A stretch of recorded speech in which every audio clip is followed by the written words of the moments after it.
Nasunugan ang nasa 1,000 taga-Tondo sa Maynila kung kailan pa naman 5 araw na lang bago magpasko. Reklamo ng ilan, di aabot sa 200 bahay ang natupok kung sapat ang tubig ng mga rumespondeng bumbero. Ang mas masakla pa, posibleng sa evacuation center na rin sila salubungin ang bagong taon. Kaya umaapela sila ng tulong. Nakatutok live si June Veneracion. June.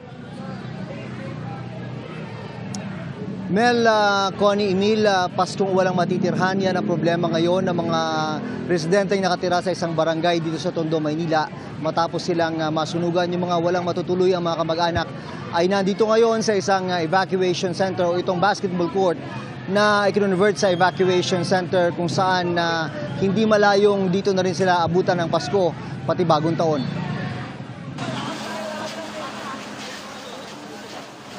Ilang saglit lang mula ng sumiklab. Mabilis na gumapang ang sunog sa magkakadikit na bahay sa Barangay 95, Zone 8 ng Tondo, Maynila. Higit 3 oras bago nakontrol ang sunog na iniimbestigahan pa kung ano ang pinagmulan. Light materials yung makeup nito mga bahay dito, so alam naman natin. May mga junk shop tayo dito, may aircon, so dagdag yan na nagpapabilis dun sa combustion, no? 200 bahay ang natupok, kaya nasa 1,000 residente ang walang matutuluyan kung kailan magpapasko pa naman. Kabilang sa kanila si Jacqueline Rodemo. Sa kabila ng kanyang kondisyon na dwarfism, hindi raw siya nagdalawang isip na unahin ang pagsagip sa iba. Biglang na ko po na meron umuusok eh.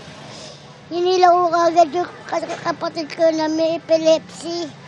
Para makalabas lang po kami ng bahay sa aking lola. Tinawag ko agad yung mga pinsan ko, pinakarga ko lola ko kasi putol na po paano. Problemado ba kahit walang naisalbang gamit? Mga gamit po, hindi po importante yun. Ang importante po yung buhay po namin. Doble dagok naman ang iba na hindi lang biktima ng sunog. Nasunugan na kami, ninakawan pa. Ayan yung washing namin, raskoke. Saka yung washing machine namin, nakaw dyan, pati aircon namin, nakaw. Ayon sa ilan, posibleng hindi madami ang nasunog kung hindi mabilis na naubusan ng tubig ang mga truck ng bumbero. Kung bumbero, walang mga dumating, walang tubig. Napakasakit na nangyari sa amin. Nag-announce po kami ng bayan niyan. Timba-timba, sinasalin po yung tubig sa tangke. Ang nangyari, water relay tayo.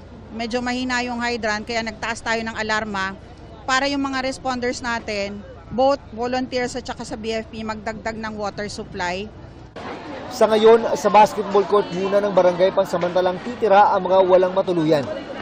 Posibleng dito na sila magpaskot bagong taon na masakit para sa amang si Michael Centeno. Hindi namin kung saan kami lilipat, saan kami titira, dito lang kami sa amin.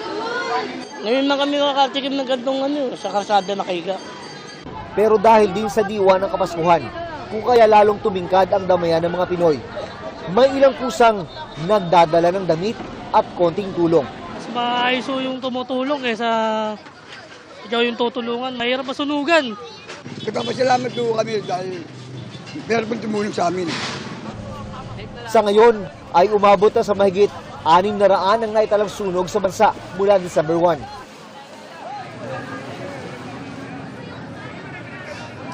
Bukod sa tulong mula sa City Hall ng Maynila, ay iba pang grupong nagbibigay rin ng ayuda.